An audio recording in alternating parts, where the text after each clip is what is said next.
Welcome to week 22 of our SAT vocabulary study.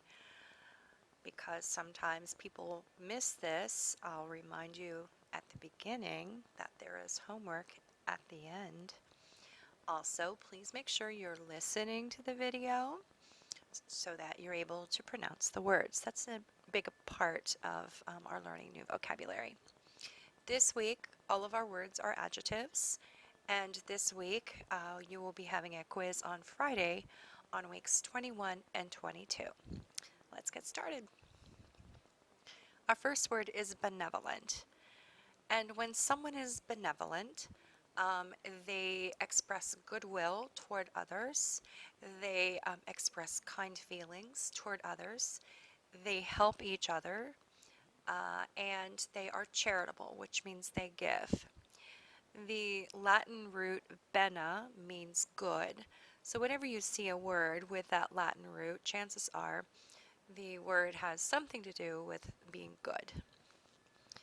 Notice that you can add an ly to turn it into an adverb, or the noun version is benevolence.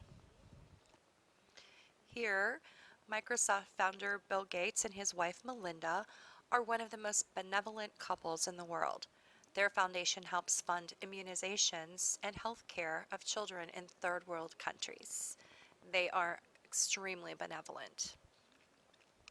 And, a lot of wealthy people um, have foundations that are similar. A lot of wealthy people and not so wealthy people are benevolent as well. We all should be benevolent. Our next adjective is impeccable. And someone who is impeccable is someone who shows exemplary taste, or um, it, they do something in an exemplary way. Their actions or something is flawless or faultless. A person can be impeccable, or they can have impeccable taste, or they can do something impeccably. So it can describe a variety of things. In this case, it's describing a person. Dahani Jones, former Bengals linebacker and host of Dahani Tackles the Globe, is known for his impeccable taste in clothes and his trademark bow tie. He always is dressed quite well, so he has impeccable taste and dresses impeccably. Our next word is obstinate. And someone who is obstinate is simply stubborn. They don't give in, they don't yield for much of anything. They're extremely inflexible. Um, you can have a sibling who might be obstinate. They stand there with their arms crossed and they say, "No, I'm not going to do it." Or any other kind of person. Someone who doesn't give in to others, someone that doesn't really collaborate well, could be considered obstinate. And here's Larry, arms crossed. Larry was obstinate in his refusal to apologize to his little sister after he tore the arms off her Barbie.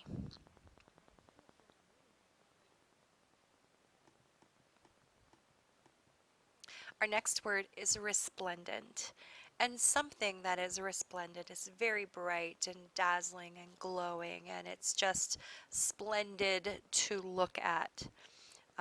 You can describe actions or other adjectives with the adverb resplendently. Here we have Academy Award winner Lupita Nyong'o, and she was simply resplendent in this exquisite gown on Oscar night. So someone who dresses beautifully, kind of sparkly and all jazzed up. You could be describing a sunset or a sunrise, something just bright and beautiful and dazzling and amazing. A resplendent smile is something I see occasionally in writing. Our next word is deliberate. Now, this is the same spelling, a different pronunciation and different meaning than deliberate. So in this case, deliberate is an adjective. Deliberate is is a verb. and we're just dealing with deliberate this time around. It is something that one does intentionally, um, on purpose. Um, they take careful consideration before they do something. So deliberately would be an adverb form of that word. So deliberate. She is deliberate in everything she does. Cautious, careful, intentional. Here, deliberate and frugal. Mrs. Miser watches extreme couponing, goes to the grocery with a binder full of coupons, and takes forever in the checkout line after redeeming hundreds of the savings snippets. And if you've ever been to the grocery and in line behind one of these people, I'm not only amazed, but I'm also annoyed because they take forever. So there you have someone who's deliberate about saving money. Our last word of adjective this week is abundant. And something that you have an abundant amount of is just something that you have a plentiful amount of. Lots of that item, whatever it might be. The noun form, abundance. There's an abundant amount of reality TV shows that can be found on nearly every channel, any time of day. And there's all the little uh, collage of those reality TV shows there. Speaking of reality TV shows, the next slide is not the homework slide, but it is a cartoon. So I thought I would show it to you first before you look at the homework. So stop and smile when you get it. I'll just let you think about this for a second. Very cute. I think it's funny. Now, onto the homework. The cartoon there put me in a comic strip mood, and we did this earlier this year, and I thought we'd give it a try again.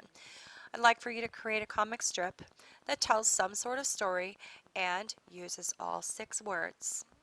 You need to illustrate it, and the illustration should complement your story, and it must be colored. Remember to do this on the opposite page of your ILJ. A tip, think of some sort of topic in which these words might have something in common.